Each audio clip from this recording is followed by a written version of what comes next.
Hello students, today we are going to solve from chapter 1.3 General Maths class 10 question number 1. Prove that root 5 is irrational.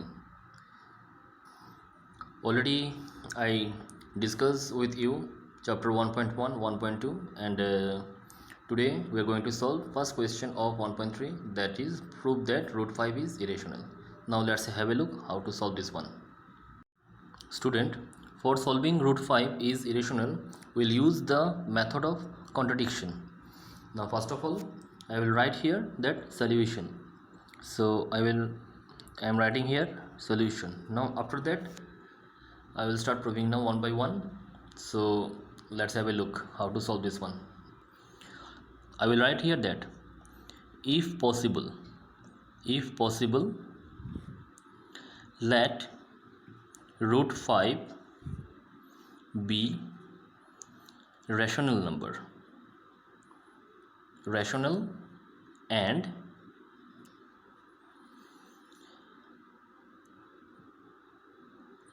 its simplest form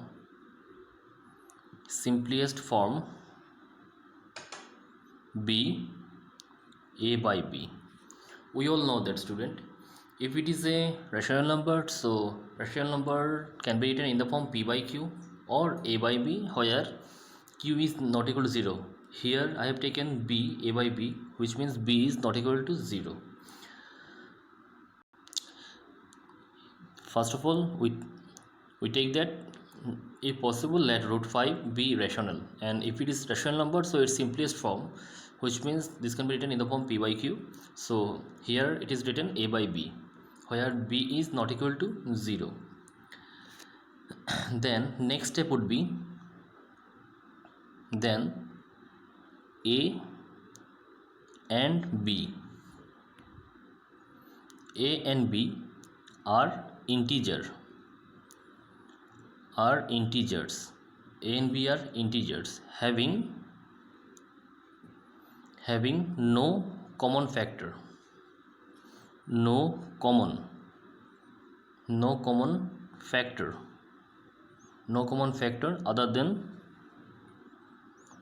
other than 1. If root 5 is rational, so this can be written in the form a by b, where b is not equal to 0, and a and b are integers and having no common factor other than 1, which means in a and b there is only one factor, and that is 1, and b not equal to 0. This is our initial step for proving root 5 is irrational. Now student, next step would be root 5 equal to a by b. Why root 5 is a by b? Because root 5 is rational. If it is rational, then this can be written in the form a by b, where b is not equal to 0. That's why I have written root 5 equal to a by b. Now squaring both sides. If I go for the squaring both sides, then 5 equal to a square by b square after squaring both sides. Now go for the cross multiplication, which means 5 into b square. 5 into b square equal to a square, cross multiplication. Now look student, a square equal to 5b square. Now if I go for the division with a square by 5, I repeat again, if I want to go for the division with a square by 5, then 5 divides a square, then 5 divides a. Why? Look here, a square and there is 5b square. Now if I go for the division with a square, look here, a square divided by 5, which means this value must have the multiple of 5. Say 5 square means what? 25 by 5 divisible, and 5 divides by a. If a square divisible by 5, a square means what? 5 square divisible by 5, then 5 also divisible by 5. That's why I have written here 5 divides a square, 5 divides a square, then 5 divides a. Look, 5 divides a. This is the first part here, and we know that 5 is a prime number, so a square divided by 5, which means 5 is a prime number, so its square is 25. So 25 divided by 5, then 5 is also divided by 5. That's why I have written here 5 divides a square, then 5 divides a. We can also mention the reason here by the side in the third bracket.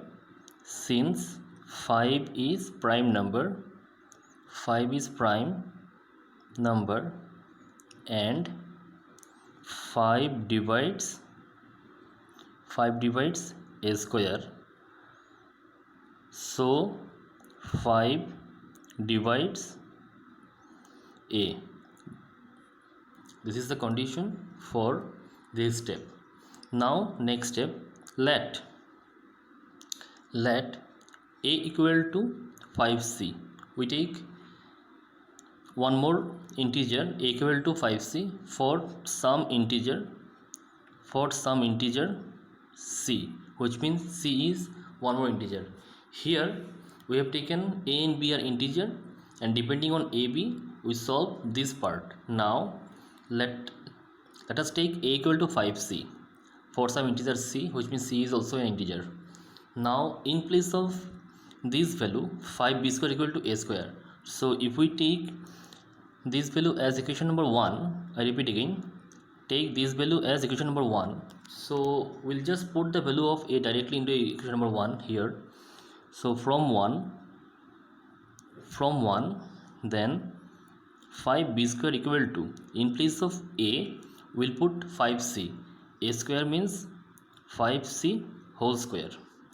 Now next step would be 5b square equal to 25c square.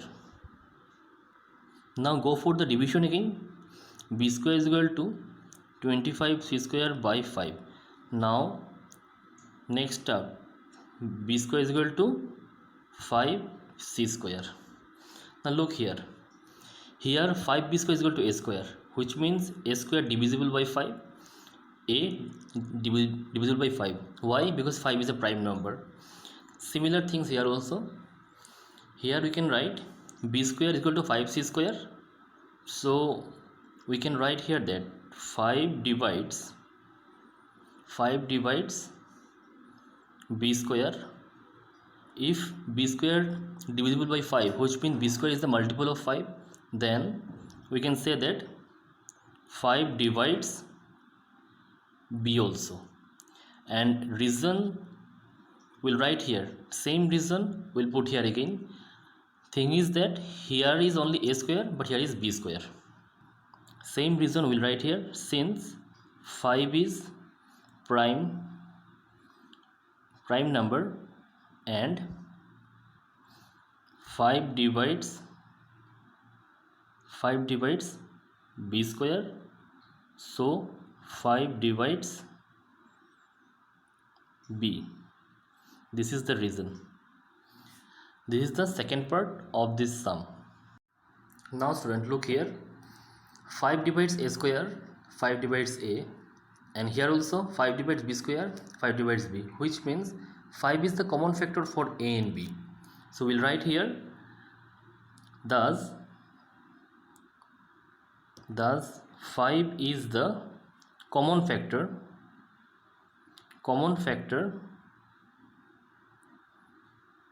of a and b. 5 is the common factor for a and b. But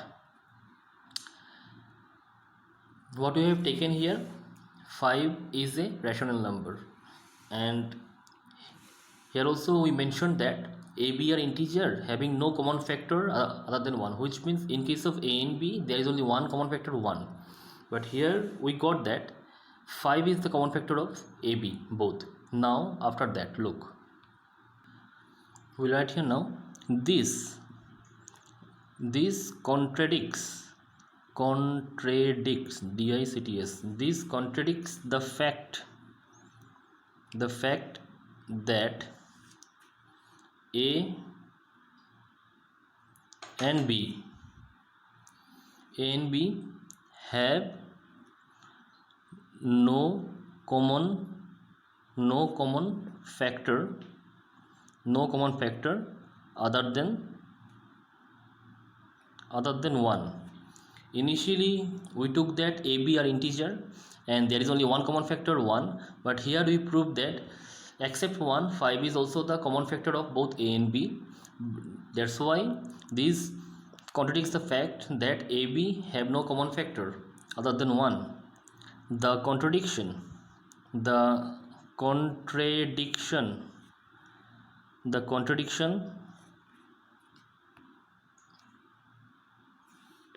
arises by assuming that root 5 is rational. Now look, initially we took that root 5 is rational. If it is rational, then it can be written in the form a by b, where b is not equal to 0. Moreover, we took that a, b are integer and there is only one common factor 1. But we proved that a square divides by 5, which means a is also divided by 5. B square divided by 5, which means b is also divided by 5. It proves that 5 is the common factor of a and b. That's why our contradiction was wrong, and this contradiction arises only because of that we took that root 5 is rational by assuming. So next step would be hence root 5 is irrational. Root 5 is irrational, hence proved. This is our first question. Just I have done. You just go through the whole video.